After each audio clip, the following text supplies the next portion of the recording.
Assalamu alaikum wa rahmatullah. Bismillah, alhamdulillah, wassalatu wassalamu ala rasulillah wa ala alihi wa ashabihi wa sallam.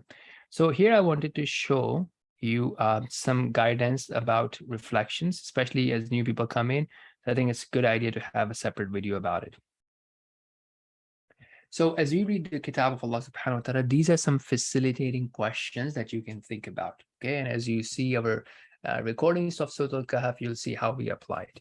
So not all the verses may have answers for this or direct answers for this, but these would help you to think. Some of these you will find an obvious answer, some of this you may not find an answer, that's fine. So for example, think about it. Is there something about Allah, a name, an attribute of Allah that's mentioned? For example, Huwa al-Aziz al-Ghafur, that tells you about Allah al-Aziz and al-Ghafur. So what does it mean in your life and in current situations that you can think of or your friends are thinking about? What are the people? Who are the people it's talking about? The believers, the righteous, the hypocrites, the kuffar, so on and so forth. What qualities is this verse talking about?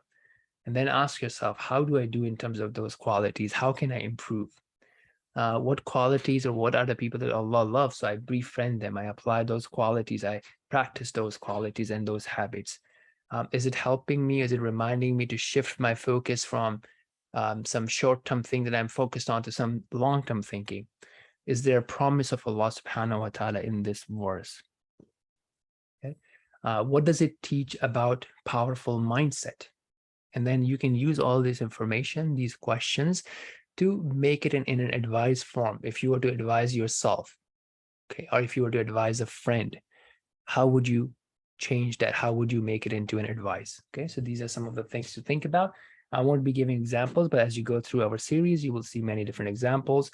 What we have also done is we are also combining some, questions or advices from Surah Al-Kahf in the document here, and this is all linked in the video description. Okay, so I think here, so you have Arabic grammar, and here you have the reflection. These are all linked under the description of the video, so you will find it. I also recommend investing in this book set and getting it for your home.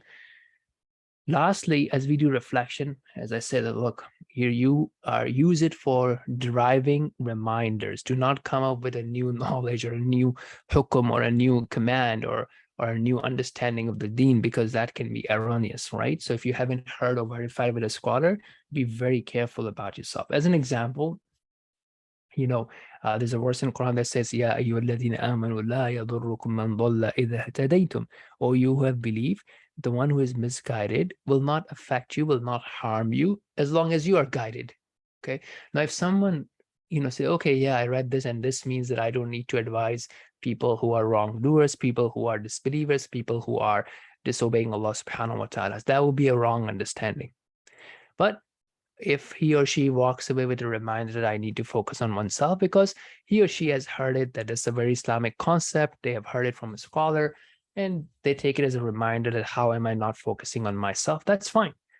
Okay, so really important to make sure that you do not drive something new that you haven't heard or from a scholar before. So use these reflections as a form of reminders, not for coming up with new conclusions, right? That could be dangerous if you don't have the tool or the basic knowledge of the deen. All right, so we will stop here, and I'm going to also give you another video next time about the suggested homework to develop your vocabulary. Until then, Assalamu alaikum wa rahmatullahi wa barakatuh.